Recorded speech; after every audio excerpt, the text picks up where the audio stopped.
My name is Mildred, and I'm an alcoholic. Hi, everybody. Thank you for that wonderful introduction. I didn't know that I had that piece about me. I can tell you, and I will try to share this with you this morning, that I'm certainly not the person that I was when I came here almost 22 years ago, and I certainly am not the person I was when I came here the first time in 1966. And, I love your theme, continuing the journey. And I'm so grateful for the reality of that in my life, because in the last 3 years, life has changed for me as I knew it. And I'm so glad that I continued the journey, because I would have missed the best part of my life as I have known life on the planet in the last couple of months. Because, believe it or not, we do grow here. The important thing is, I believe, to suit up and show up. Because this is not like therapy. It isn't like a treatment center. It's not self-help. What I believe really happens here is God help. And God takes time to grow his oak trees, and he takes time to grow whatever it is that is really precious. And so, if we come here very wounded, it takes time for the layers to be peeled off and the sores to be healed and for the consciousness to change so that we can really experience what we already are. You know, in my crazy days when I was coming to AA stoned, and that's a crazy day, I'll tell you, Chuck Chamberlain used to come out to Prince Albert, and that's where I did some of this bad stuff. Cease was my sponsor at the time, and so everywhere that Chuck Chamberlain went, Cease was. And everywhere that Cease went, he dragged me along. And Chuck Chamberlain, of course, knew exactly what I was up to, and he knew that I was a phony, and he knew that, that I was sitting around the meetings of Alcoholics Anonymous stoned, and if you're new, that's really not the way this goes. And Chuck Chamberlain used to say to me, Miss Mildred, that was his way of telling me. He had my number. He'd say, Miss Mildred, you won't believe this today, and you won't understand it. I don't expect you to. But he said, you already are everything that you can be. And he was right. I didn't know what he meant, and I certainly didn't understand it. And I've heard this expressed in various ways as I've been in the program. And it was lovely to hear Sandy say that last night. It's wonderful to be here. It's terrible to be left to the end because you're sitting on tenterhooks and you go to hear all these speakers and everybody says what you're thinking and everybody has all these nice things that you plan to say. Sandy said it last night, Grace said it yesterday afternoon, Dave said it yesterday afternoon, and Charlotte on Friday night, and the two gentlemen this morning. So what is there for me to say? Well, what I'm supposed to do, and which is to share my experience, strength, and hope with you. Sobriety looks different in each of us, doesn't it? As my sponsor used to say, the way each of us does self looks different. That's why you have to do a fourth step. And I believe the way sobriety manifests in each of us looks different, too. We don't all get it in the same way. I've had things happen to me at 20 years that people say, you shouldn't say that at a meeting because you're going to discourage the newcomer. Why? It's a continuing the journey, and we hear when we hear, and if we don't hear, we just suit up and keep coming back till we do hear, because I do believe that the miracle is available, and the increasing miracle is available. The miracle of sobriety at the center of our lives, which makes possible every other miracle. And I'd like to thank Dave before I get into that, and Barbara, for keeping in touch and for inviting me in the first place. I had never heard of Canandaigua. Knew about Rochester, but not Canandaigua. And, they've been wonderful communicators and made me feel just so welcome, and thank you for all of that.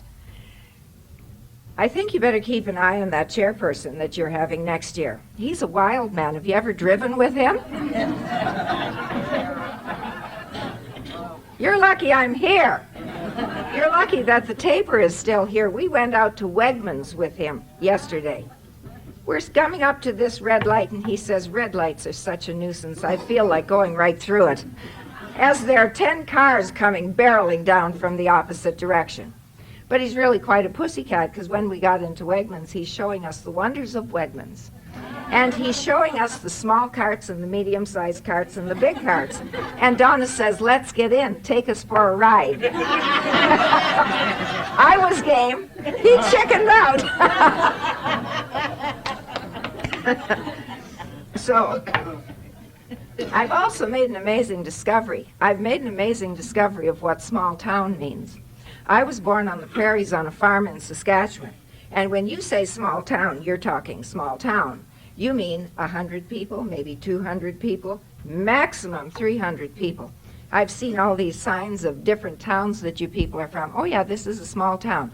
How many people? Oh, 5,000, 6,000. That in the prairies is definitely a very big town. So I've had that education too. Well, let me tell you, I'm glad to be here, and I'm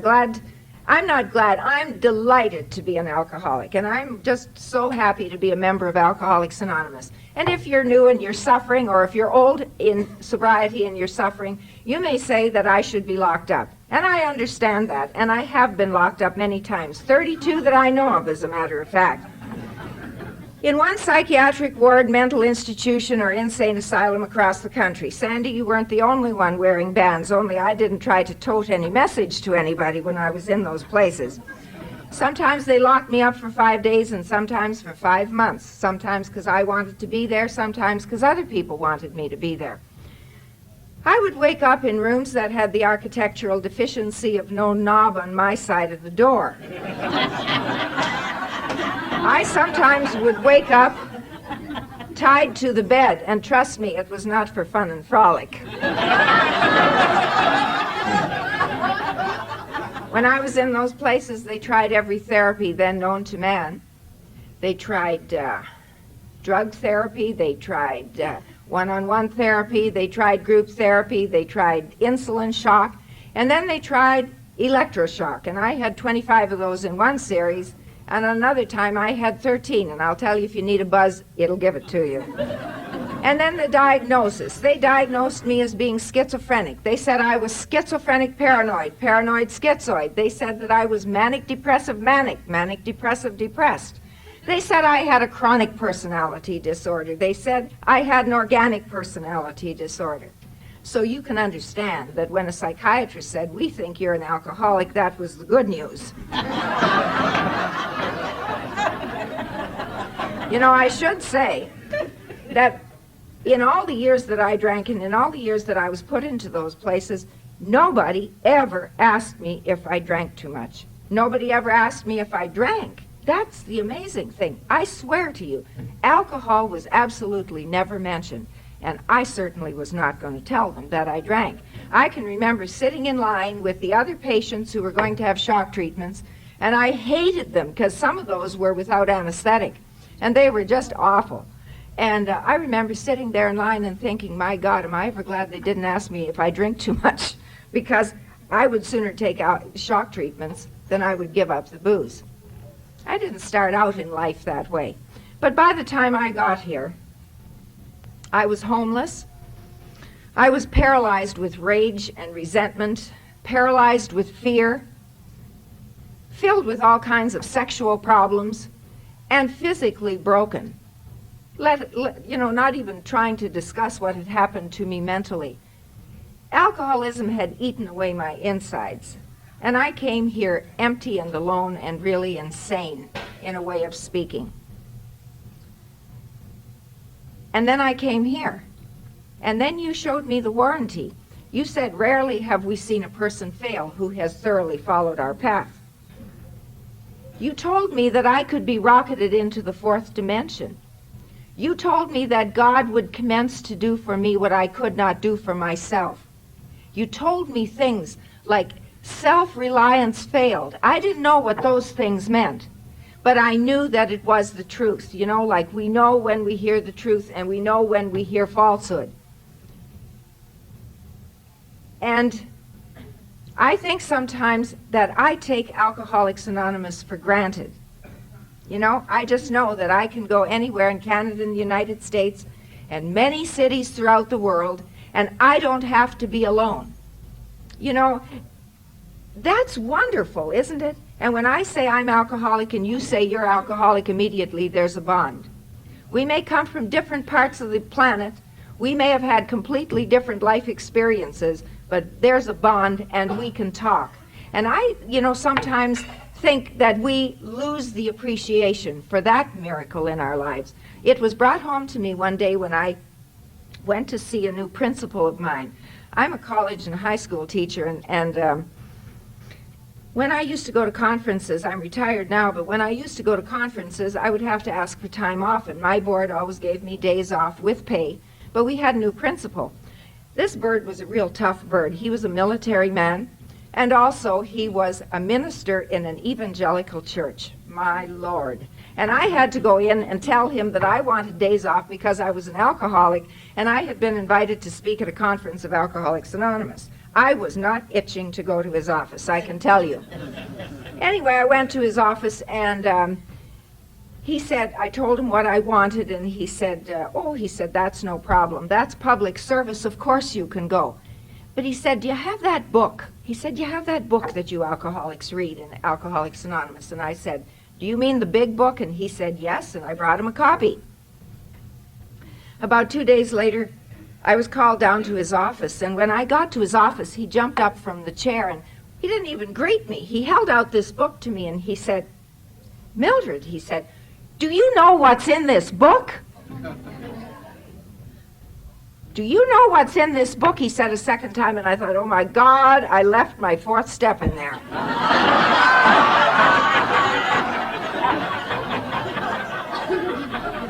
It was not the wonders of my fourth step in the book, it was the wonders of the program enunciated in that book, laid out there. Because he went on to tell me, and two big tears rolled down his cheeks, he went on to tell me that indeed he had had a brother who was an alcoholic, a brother who used to sit in the church where he was preaching, and he would wet his pants in front of the whole community, and who did all kinds of things, and that his father was a minister, he was a minister, and he said despite everything that we had done, we could not help this man, and he died of his alcoholism. And he said, if he could have found this program, if he could have found this book, he said, I just wonder if he might have stayed alive and he could have died sober with dignity. Well, it certainly set me to thinking about the wonders of what I have here as a member of Alcoholics Anonymous. Alcoholism shouldn't happen to a nice girl like me. I was born into a good family. My people were hardworking people. They were pioneers in Saskatchewan, had come from a place 26 miles from the White House, wanted to go to Saskatchewan to be pioneers, get some land, be wheat farmers, and so they picked up, and that's where they went. And so I had a very good family, 10 of us, and I had decent parents. I didn't think it then, but I realize now I had amazing parents. But I didn't appreciate that. I hated my life. I hated being German. I hated being Roman Catholic. I hated being the youngest of 10 kids. I hated the farm. I hated Saskatchewan. Other than that, everything was just wonderful. But what really, I think, put the kink in my life was the fact that I have a retarded sister.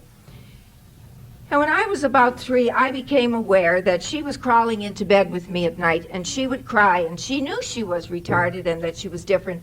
And she would say to me, Mildred, why was I ever born? Why didn't I die in the cradle?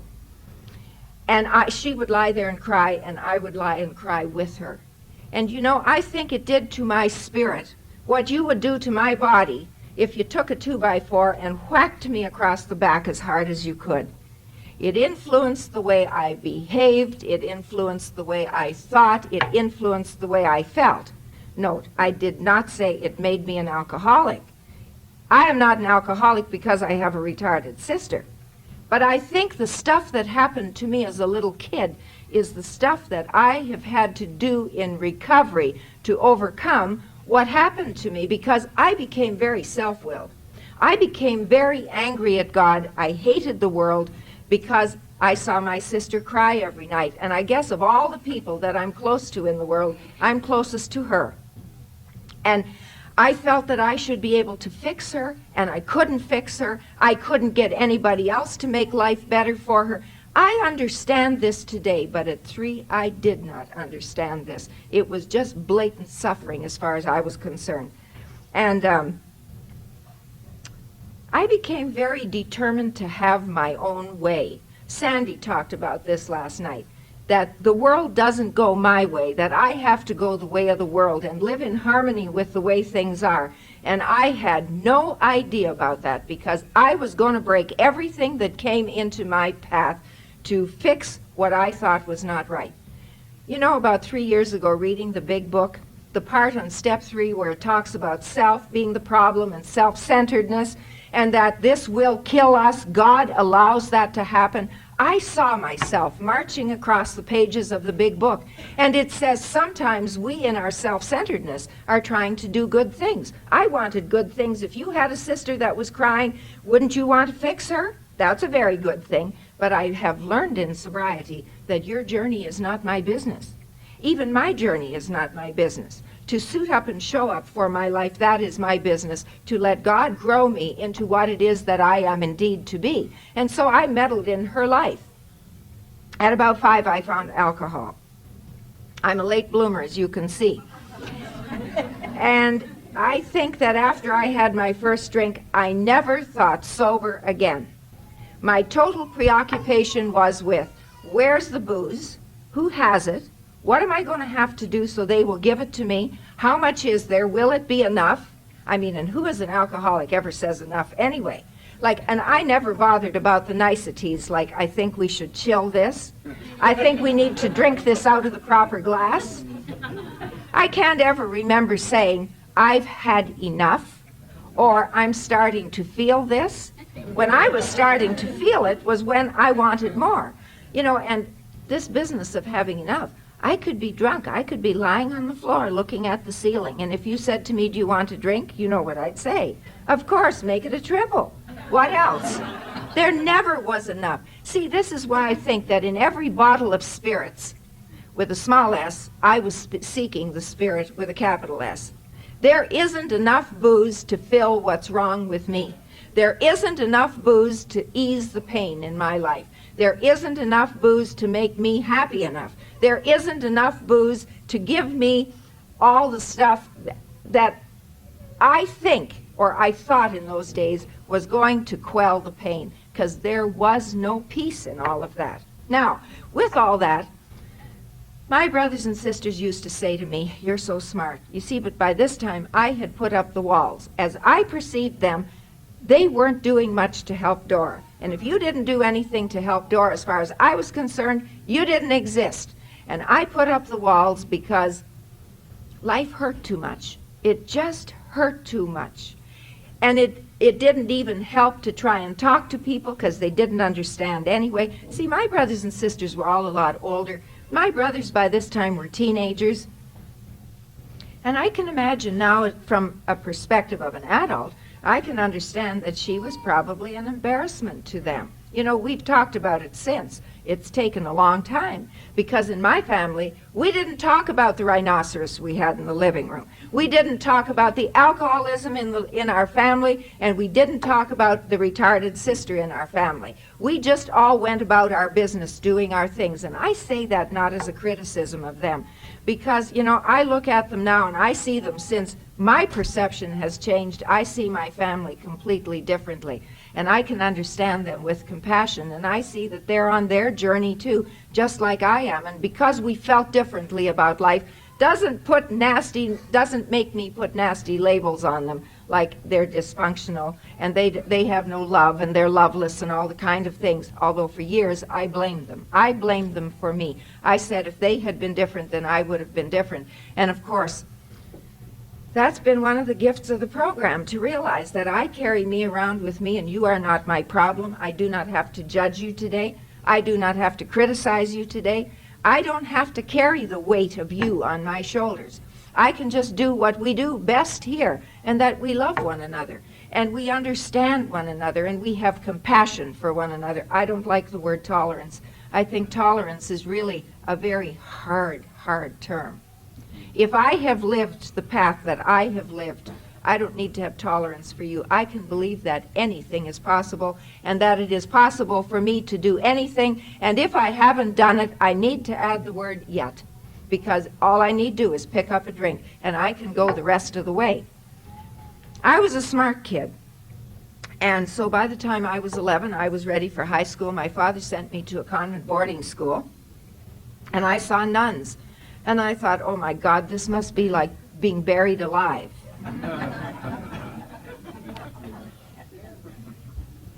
By 16, you see, my alcoholism was progressing. By 15, I had finished high school, and my father said, you know, because there was money in our family now, and my father said, you can do anything you like. And I really wanted to become a lawyer. But I know this now. This has all come to me in the last 3 years, a real understanding of this. It's not important other than I know now why I didn't go. I was filled with fear. I was afraid of life. I was afraid to take risks. I was afraid to be myself. And the person that kept you out also hid behind these walls. I didn't know how to make connections with people. I didn't know how to go out and take the risks that were involved in going to strange places with strange people. By the time I was 16, they were finding me in the haystack alone. It's all right for the farmer's daughter to be found in the haystack if she's not alone, but the farmer's daughter shouldn't be in the haystack with a bottle of booze. So at 18, I joined the convent. I could tell you stories about that, and we could go on the whole rest of this time that I talk to you. If you think it's difficult keeping drunk and hiding your booze from a wife or a husband or a mother or a father, try doing it with a mother superior.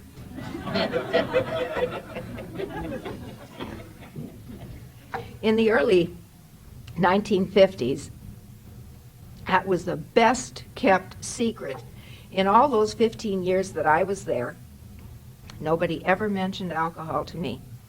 And yet I was hospitalized many times, and I found out subsequently that they were monitoring my under the mattress, all my hiding places. You know, the one place they never thought of was the bell tower of the church, thank goodness, because that's where I hid my booze, and that's where I hid my empties, and then I did all the jobs in the church. I was organist in 2 churches. I had 3 choirs. I trained the junior servers and the senior servers. I decorated the altars, did the altar linens, and hid my alcoholism from the parish priest, blaming the disappearance of the mass wine on the servers, at the same time that he was doing the same to me. So I guess that parish was kind of badly served for a while. In 1966, I left on January the 10th. You know, Mother Superior didn't know what to do with me. And one day, you know, I had been home from my father's funeral, disgraced myself. And when I got back, she said, would you like to leave the convent? Oh, Mother Superior, for God's sake, of course I want to leave the convent.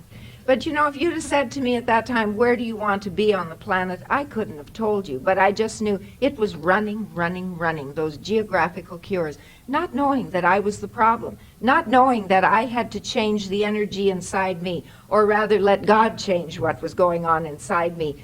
And I remember standing on the convent steps on January the 10th, 1966, and I thought it was all over, that some nice man was going to find me, and we were just going to sail off into the sunset. And it didn't happen that way. Instead, I found myself at the bars. I had no living skills. You see, when I started to drink at about 5, I think my living skill, like my attempt to live well, completely stopped. And so when I got sober, I was about 5 years old emotionally.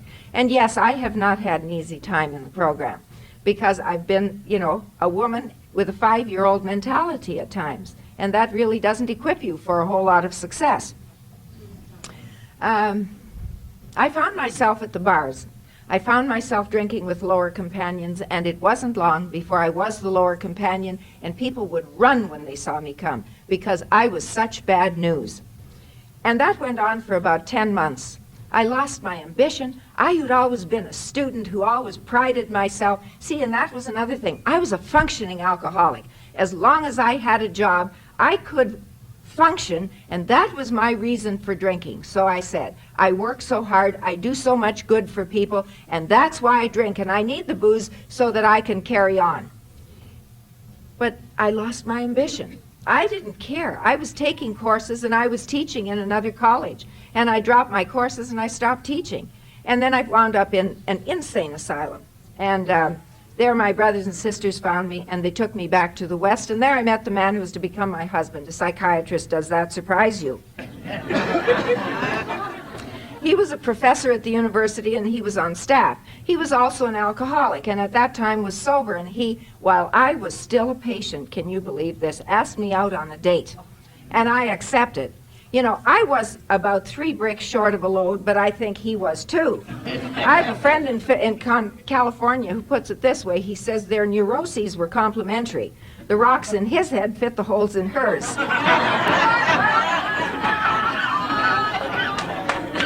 We were together for 7 years. And let me just say, those were 7 colorful years. He tried to fix me with psychiatry, and I tried to fix him with religion. And you can imagine there were bizarre events aplenty. We were together 7 years, and in those 7 years, we moved 35 times. It was at this time that I went to Alcoholics Anonymous, and Cease became my sponsor. And, you know, I was doing all the things on the outside. You know, we can do that even in Alcoholics Anonymous. We can do all the outside things. I was going to meetings. I had a sponsor. I was reading the book, How Much Can You Read When You're Stoned? I did a 4th step, believe it or not. And they even let me go out to the women's jail. I guess I carried the disease rather than the message, but I went anyway. 5.5 years of that. And you know, when I say compassion, not tolerance, I received compassion from the people in AA, because nobody ever said to me, you're a jerk, you're not doing things the way you should be doing. Cease used to say, well, one of these days, maybe you'll do it the AA way. And that's about, they accepted me. They let me come to the meetings. And my life depended on that. I went back to drinking for 1.5 years. Now, you know, you may be sitting out there and saying, well, I can't identify with that. Well, of course you can't, darling. Of course you can't identify with that. How many ex-nuns are there in the room? You know, how many people are there who've had 30-some-odd shock treatments, and so on and so on? But the drama of my life is not the essence of my alcoholism. The essence of my alcoholism, I think, is very simply and very clearly laid down in the big book as it was taught to me by Cease and by others. If you put alcohol into my body, I can't guarantee what I'm going to do. I might not do much. I might do a whole lot of stuff. And I'm going to be out of control. I no longer can guarantee what I'm going to do. And after all the things that I have done and all the things that I have experienced, my mind can tell me this time it will be different. Somewhere in the big book it says we have a mind that can't think straight and that lacks proportion, and that's on a sober day. So you can imagine on a drunken day what went on here. But I've had the DTs, I've had convulsions, I've had 10-day blackouts, I've had alcoholic poisoning and paralysis. None of that stopped me, because on a given day, my mind could tell me this time it's going to be different. Now, there's a mind that lacks proportion and can't think straight. And I think that's why the book says there are days on which the alcoholic cannot guarantee, has no effective mental defense against the first drink. That defense must come from a power greater than ourselves. And on another place, it lays down, it's a daily reprieve that we have here. Not a monthly reprieve, not an annual reprieve, and not a lifetime reprieve. And that's why I'm here. You may think I'm here because I think you need me. I need you. Every time I come in the door, that's what I'm saying. I need you guys. I never could do this by myself. I can't do it by myself now. I need you as much today. Almost 22 years sober as I did the first day that I ever darkened the doors of Alcoholics Anonymous. And so, how did I get here? Well, May the 18th, I woke up, 1973. And I couldn't move, and there were 2 men sitting at the foot of my bed, and they really were there. I was reflecting on this morning when I was sitting there during the spiritual panel and hearing this music come out of the ceiling. And I thought, what else is new? The doorknobs used to sing. They sang especially loud if I drank vanilla. They sang even louder if I drank Chanel No. 5. I wasn't fussy. If I couldn't get the regular kind, you know, and what was the regular kind? Anything that had alcohol in it. I didn't care what kind it was. I hear people talk in AA and they say, I only drank scotch, or I only drank gin. I drank whatever had alcohol in it. And I guess if I'd known shoe polish had it in, I would have eaten that too. But, you know, I couldn't move the next day. And Sunday morning, I woke up, and I remember thinking, I'm going to sign myself out of this joint. And I'm going to go home because I knew where the bottles were. And the nurse came in and she said, I'm taking you to breakfast this morning. And she took me to the washroom on the way. And I saw myself. I may not be a raving beauty now, but I was decidedly less of a raving beauty. I was black and blue right across my forehead, and my eye was sticking out like this, purple, right across down here. I was all black and blue, and I had my teeth knocked out. And I started to cry, and I said to her, you know, I'm a woman of the street, aren't I? That's what I've become. And she said, well, I guess you said it. She took me to breakfast, and after breakfast took me back to my room. And while I was there, I considered my options. I remember sitting on the bed thinking to myself, what can I do? I can't go on this way. And I thought, am I going to go home to the prairies and beg charity from my family? And they won't let me drink. See, I'm not the first alcoholic in my family. My maternal grandfather died of alcoholism. 2 of my uncles, one was shot and one drowned in drunken accidents. I have a brother who is now sober 43 or 44 years in Alcoholics Anonymous. So my family had been through, they knew a lot about this disease. And they sure would not have let me drink. And I thought, am I going to the streets? Is that how I'm going to spend the rest of my life? Or am I going to live down on Skid Row on welfare? And none of those seemed viable options. And at that moment, a power so great that I cannot describe it to you came into the room. And I can only describe this to you in hindsight because at the time I really just went with what was going on. And removed from me the compulsion to drink. And in the doctor's opinion, it talks about an entire psychic change. And I have to believe that I had an entire psychic change that day. Because from that day to this, taking a drink of alcohol has never seemed a viable option. And that is not the way I had lived my life. Alcohol was my answer. It was my solution to joy, to pain, to everything that happened. And I was so overcome with this feeling that I remember saying, I won't drink. And if you will send somebody to me, I don't know how to live. I will do whatever they tell me. And I swear to you as I stand here, there was a rap on the door that fast. And a man stood there, and he said to me, are you an alcoholic? I saw you at breakfast. Now, you know, let's not get spiritual too fast. I said to him, yeah, I'm an alcoholic. I said, you want to make something of it? He said, no. He said, I just came to see if I could be of help. He said, I wondered if you wanted to go to an AA meeting. AA, you got to be kidding. You got to be kidding. I went regularly for 5.5 years, and they couldn't help me. That was my answer to him. You see, I still believed that help was out there. Somebody out there should fix what was wrong with me. Somebody out there should have fixed Dora. Somebody else out there should have fixed my feelings. Somebody out there should make the pain of life go away. And even Alcoholics Anonymous, I said to him, no, indeed not. I'm not that bad. He said, well, would you go to Donwood? I said, what's that? He said, well, it's a hospital for alcoholics. Dr. Bell was one of the forerunners in Canada, and maybe in North America, of providing decent health care for alcoholics. And I said, okay, I'll go. And that's how I got here. I went to Donwood.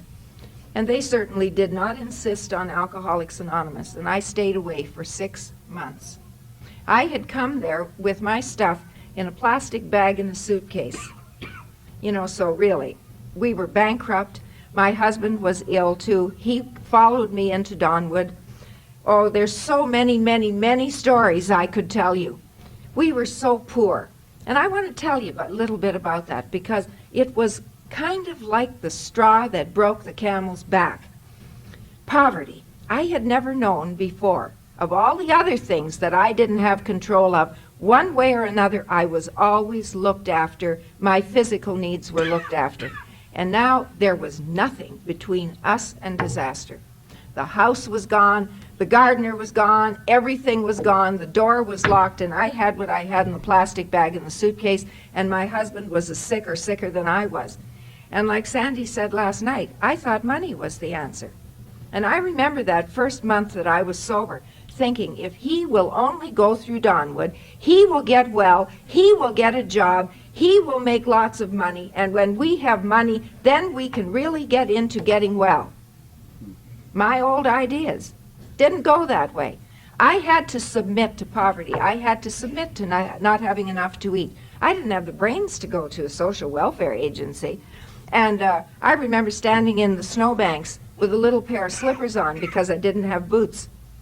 My psychiatrist said to me one day, see, and then the people started coming into my life that helped to turn me around, as sick as I was then. I went to my psychiatrist one day and I told him that I'd been planning suicide the night before, and he said, Mildred, he said, you know, the show is up. If you want to commit suicide, go ahead, but quit your goddamn whining. He wasn't telling me to kill myself. He said, if you want to get help, I'll help you. But he said, you are going to have to start living in a different way. You are going to start to behave differently. I remember an AA member who came charging into my place one day to tell me that I was the most self-centered, unpleasant person that it had ever been her misfortune to meet. And I said to her, you can't talk like that. I'm an ex-nun. And she said, watch me. And she went up one side of me and down the other, and she told me some things about myself that I didn't want to hear. But you'll notice, I'm not telling you about the people who said, sweetheart, you don't have to do anything. You just come here and don't drink and go to meetings, and that's all you have to do, and you're going to be just fine. I don't know what God's dispensation is, but I do know that I had to do more than that. 6 months down the road, I came to Alcoholics Anonymous. Our friends were gone. We were desperately lonely, and I sneaked into the back of an Alcoholics Anonymous meeting. And I remember the man at the front, an older man with a white beard, never could get a year's sobriety. Well, no, that's not true. He never could get 2 years sobriety. He was around AA 21 years, died drunk, but carried the message to more people than a whole lot of other people who had been continuously sober. He saw me come in, and he came to the back of the room, and he put his arms around me, and he said, come on in, kid, you're welcome. And nobody made a big fuss about me, and I kept coming back because this place was better than anything that I knew. We were living down on Skid Row. I hadn't known there were such places, and I'm cold sober, and I see it all. And I'm sober, and I'm staying sober, and I don't want to drink.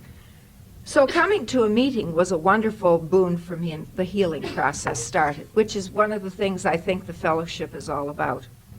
And I was here about 3 months, and I'm sober now about 9 months, and I loved it. I just would have, if I could have, I would have been at a meeting 24 hours a day. But you know, I couldn't take you home with me. My first sponsor had gotten drunk, and so I followed 2 guys around, and I knew I had to do the steps. I just knew it. You know, I would come into the rooms, and I could get out of my head for a little while.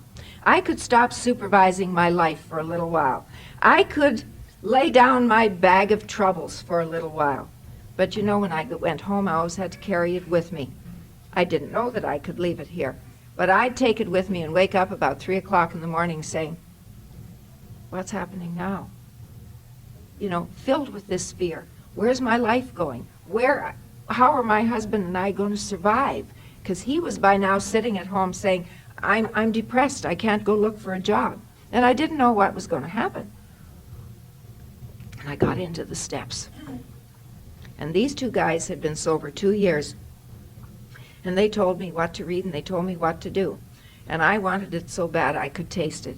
because I knew you had something that I wanted in my life, and I knew that just going to meetings wasn't giving it to me. Just as there had been no peace in any of that old life, there was no peace in any of the new life other than being at meetings. And I knew that I had to find a way to get it inside myself. And so I did the steps. I still have my first fourth step. I don't know, it just got buried under something. And I picked it out a couple of months ago, and I thought, you know, it wasn't bad. I saw for the first time what was really wrong with me. I saw that I was what was wrong with me. Self was what was wrong with me. And I had never known that before. In my fourth column of my fourth step, there it was. I had options. When my father yelled, I didn't have to be a liar and a cheat and become a people pleaser. Those were things that I had chosen to do. I didn't have to drink, and I didn't have to do all the things that I saw as a pattern in my fourth column. I got to the end of the ninth step, and I thought I was cured. I thought that I'd done the steps and that I should be okay. This is why I love the theme of your conference, the continuing of the journey, because at that point the steps had done for me what I was able to accept. How many of you knew Mac Cheater from Winnipeg? There must be some of you. He was just a wonderful man. He was, I know Dave knows him.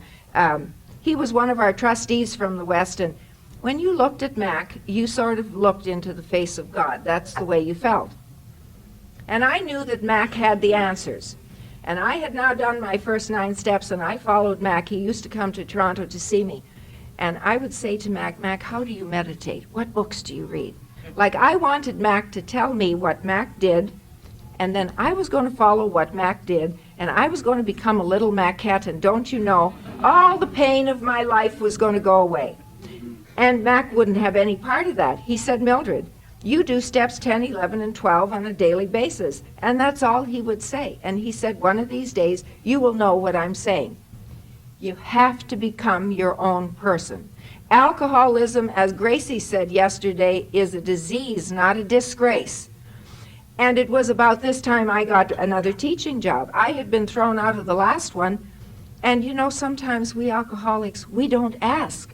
I had so little going for me at this time. I was afraid to ask anybody if I had been blackballed in my profession. I just one day heard the voice say, go get the paper, see if there are any teaching jobs, and I did it. I was put together that morning as I am this morning.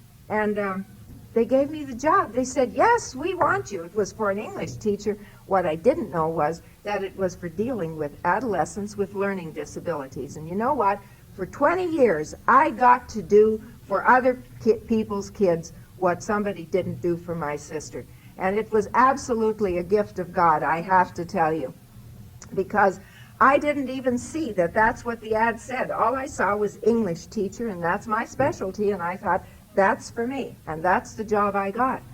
And I stayed there. And those people in that school, none of whom had a drinking problem, are part of my benefactors. They were my mentors as well as the people in AA, because I didn't know how to behave.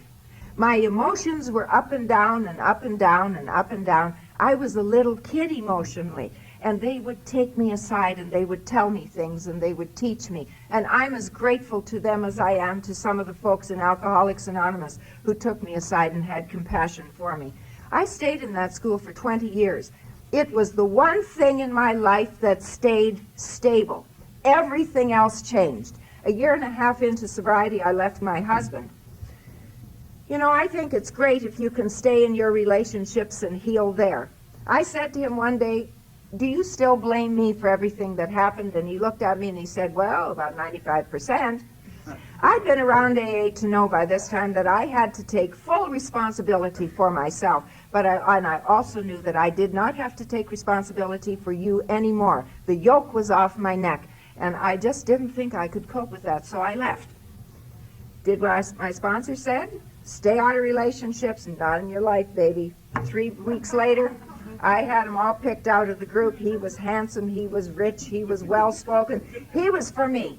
He couldn't stay sober. Small problem. I know how to stay sober, and by God, you're going to learn.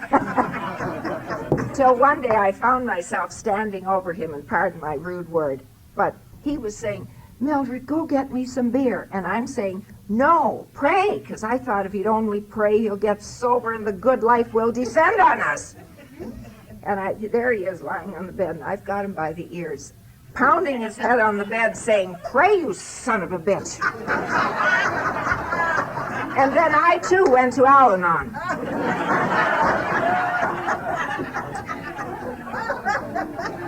You know, if you're alcoholic and you have no understanding of how you roared through the lives of others like a tornado, I have a plan of action for you.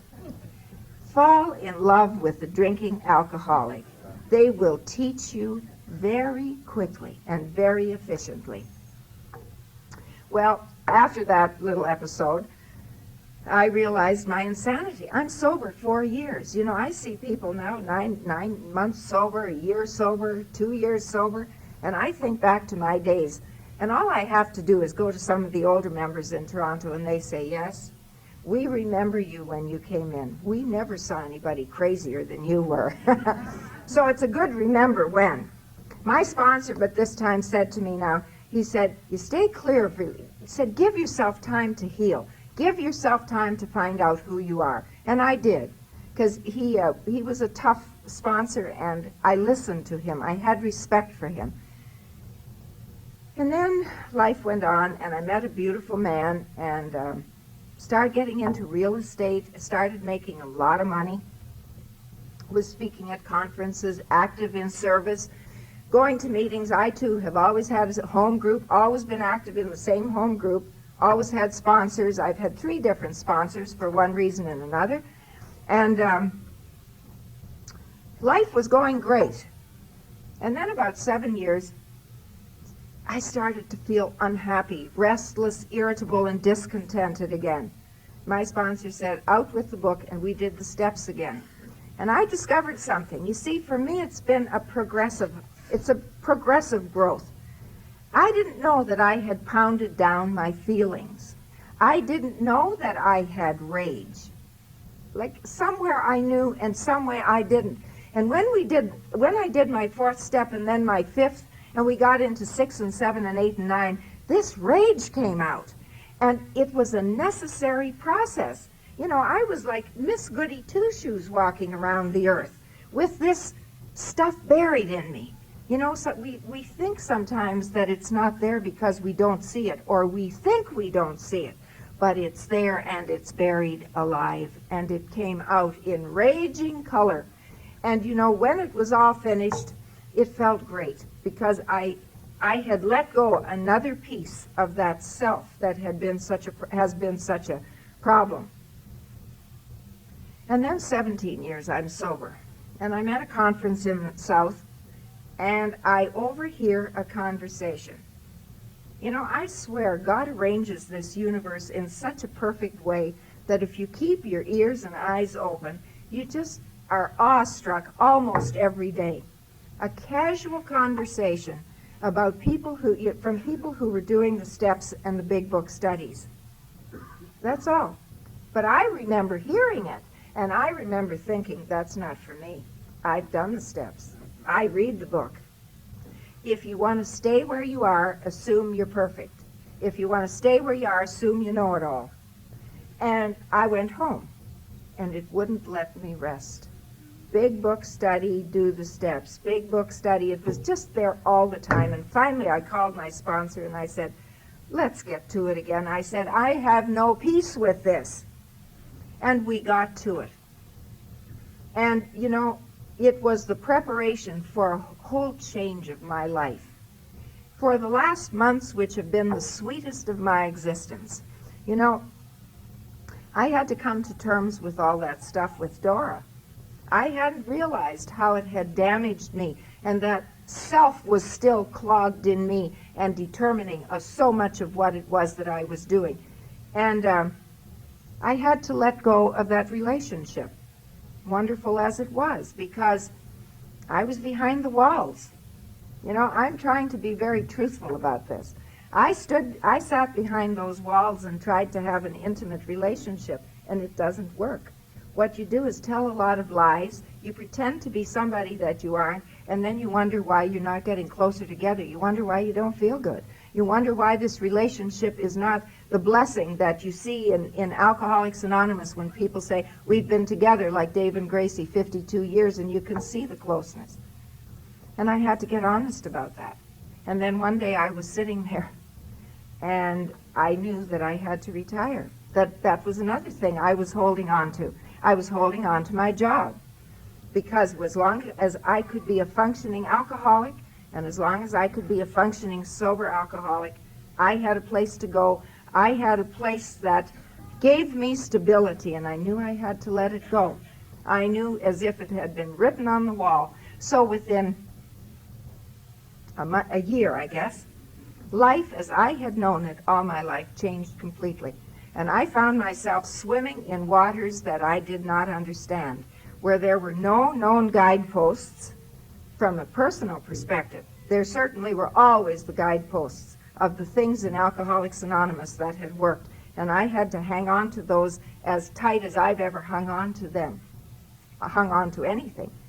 And out of this has come for me a new understanding and a new life. See, I think that somewhere in my world, I always thought that life would be good if I could have God and money, God and property, God and prestige, God and friends, God and my own self-will, and the way I wanted to do things. And you know, within a year it was all ripped from me. Watch out when you say the third step prayer and you say, relieve me of the bondage of self. He just might do it. And then where do you go with this? Some amazing things happened to me. I went to make a retreat in the States, and I went to see a minister. I'm 20 years sober at this time. And he said, you know, Mildred, I don't think you ever really accepted yourself. He said, I don't think Dora ever accepted herself, and you've never accepted yourself.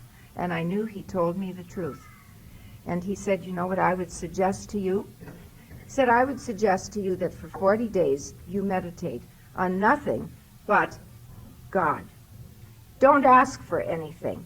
Just ask that you have a better understanding of God in your life, and don't attach it to anything. He might as well have been reading our Step 11, eh? Because that's really what Step 11 says, that we meditate and pray for our conscious contact with God as we understand Him.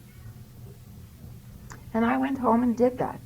And I'm not going to tell you things changed overnight, but things did change.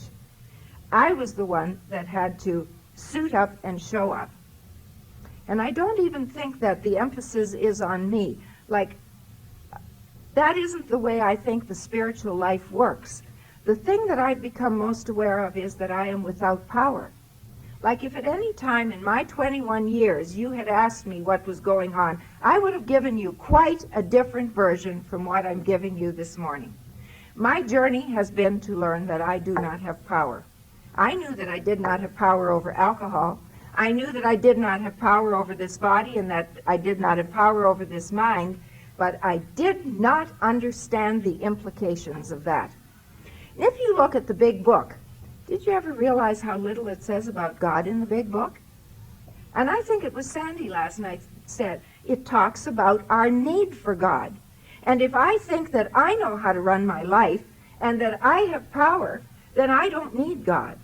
I had to be brought to a place where I knew not only that my body is alcoholic, that my mind can't think straight and lacks proportion, but I had to see the implications of that in life. That I do not even have power over my own growth. And that if I will suit up and show up, this great power comes into my life and does for me what I cannot do for myself. See, when I do some meditating on being powerless, it becomes very easy to move on to step 2 and to come to believe, because if I truly know that I don't have power, I go looking for power. Not the ego substitutes, the God and stuff, God period. So that in having God, I will have all things. And Step 2 says we come to believe that this great power, whatever we conceive it to be, whether it be the sponsor, the group, Alcoholics Anonymous as such, a friend, whether it be a minister, and finally, this power that we come to understand, God as we understand him, came to believe that this power could restore me to sanity. I think they left out a word. I think they believed we would be smart enough to figure out that it's not my sanity I'm going to be restored to, but I'm going to be restored to its sanity, its order. And you see, I don't know the agenda for my life.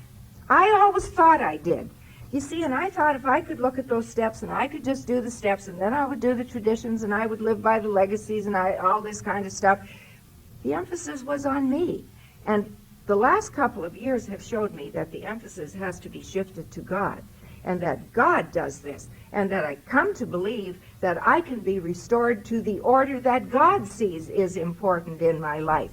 You see, in step 7, we say, my Creator, I'm willing you should have all of me, the good and the bad. Don't have to judge it anymore. Why? Because if it's all given to God, I understand now that some things that look good to me are really the things that look good to my ego. I don't want pain. I want money. I want all that kind of stuff. And that some of the things that look bad, suffering doesn't look very good to the ego, does it? Suffering can really be a very good thing if I understand what suffering is. I used to think that suffering was God's gift. I don't believe that anymore. I think suffering is the way the universe reminds me that I'm out of harmony. And it's not sent by God, and it's not sent by my neighbor, because I don't believe you have the power to hurt me. And I don't believe, the way I see the world today, that you have the power to help me. What you have is the power to take me by the hand and walk with me and support me and give me your strength and share with me the strength that you have, but you don't have the power to run my life. And I don't have the power to run yours, and I don't have the power to run my own. And that's why the things that I thought were good, I don't know what they are in my life anymore. And the things that I thought were bad, I don't know what they are either anymore. It's just worked out so well.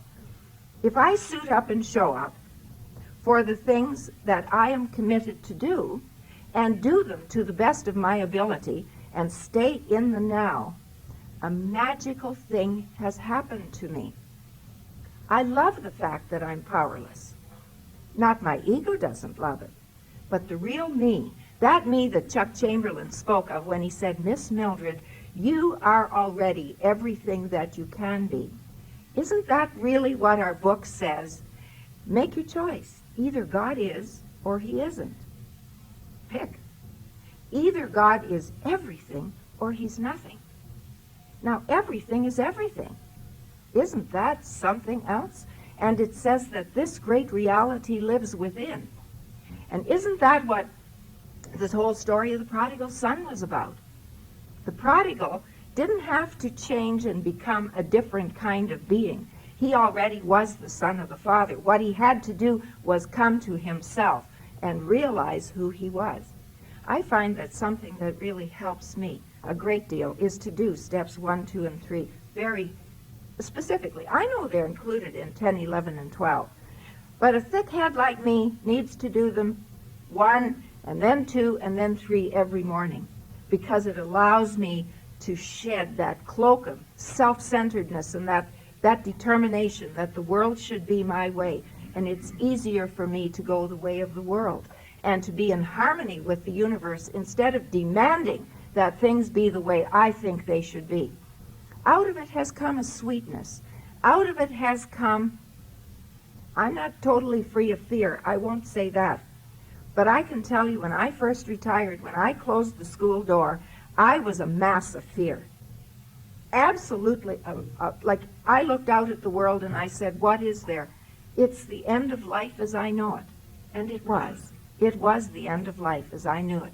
Because a new level of existence was to come if I would cooperate with it. And you know, last July the 31st, I lay in bed one day thinking, I wonder if it's really all worth it. But you know, that's why I think I have to keep coming back, continue the journey. I don't care what your burdens are today. Keep coming back. Don't stop a day before the miracle. Don't give up, because if you're sober, if you even want to be sober, let that miracle be the prototype for every other miracle that God can do in your life. You know, I look out at you. I go out, you know, at my own home group. I look at my sponsees. I look at myself. I look at my brother. I look at everybody that's sober in the universe. And you're alcoholic like I'm alcoholic. And you're sober. And you know, if I see the window is open and the drapes are flapping, I don't see the wind, but I know the wind is there because something is happening. And I get into an airplane and we're able to take off, and I think that has something to do with the wind currents, even though I don't see them. It seems there's nothingness there, but there's air there. And so I don't see God come into this room. You know, Sandy, I can't explain it as well, I think, as he explained it last night. We don't see. We come in and we take actions that we don't believe in, and the miracle happens. You know, and that's why we can't afford to screw around in this head. I can't, because if I try to figure things out and I try to analyze and I try all that stuff, and I've had hundreds of hours of that kind of stuff, all it gets me to is a point where I can see where you're wrong and where I'm wrong, and there's no peace in that. The book says we gained access to the power greater than ourselves. The book says we can face and be rid of those things that had been blocking us. And just like the prodigal son, what did he have to do? He came to himself. He said, you know, I'll go home and I'll be a servant in the household if I have to. I will say to my father, Father, I have sinned before heaven and against thee, and I am not worthy to be called thy child. Let me now be a servant in thy household. That last part he never got to say, because it's an impossibility for the son to be the servant in the household. A son is a son, and when he was yet a long way off, you know, the father didn't come to the pig pen to get him. The son had to come out of there. He had to get out of there first. And then the father said, get the robe, get the ring, kill the fatted calf, and make a party, because this my child was lost and is come home. And I believe that the angels in heaven rejoice when one of us comes home. And I think we do that every day. It's not just the first time we come in here, but every day when we sit here and we are willing to acknowledge, I am powerless, God. I rely on you to restore me to your order. I give my day to you. These are the things I have planned to do. And whatever it is that you wish, ways for me to grow, things for me to do, I will accept them as your will for me. And life for me has changed from a drag. It has changed from being a burden to being something that I deeply love. That I'm having a really good time today. Not everything is going my way. You know, the 6'4" football player hasn't arrived yet. All my financial difficulties, you know, have not gone through the courts yet. And there's lots of stuff. But that's all stuff. If I were to die today and go to the grave, what would it matter? And you know, I think sometimes the grave is a great teacher, because the grave shows us what is ego stuff and what is this part in us, this God within, the great reality that lives within. Because the great reality that lives within is just fine when we go to the grave. It's the ego stuff, only the ego stuff, that has to stay behind. So, what can I say to you? How can I say this to you? My gratitude for being an alcoholic, but more than that, that this wonderful program is here, and that you allow me and invite me into these rooms, and that you share with me and you love me. I can tell you that the person that was here on the planet 22 years ago today, it's the same body, basically. I have the same name, but I don't live the same. I don't think the same. I don't feel the same. And self has taken on a different proportion. I have truly found the arch through which I may walk a free person. And I thank you for all the numerous gifts that are mine today. And I thank you for being here, and I wish for you the light and the peace and the love that live within you, that they may comfort you today and always. Thank you.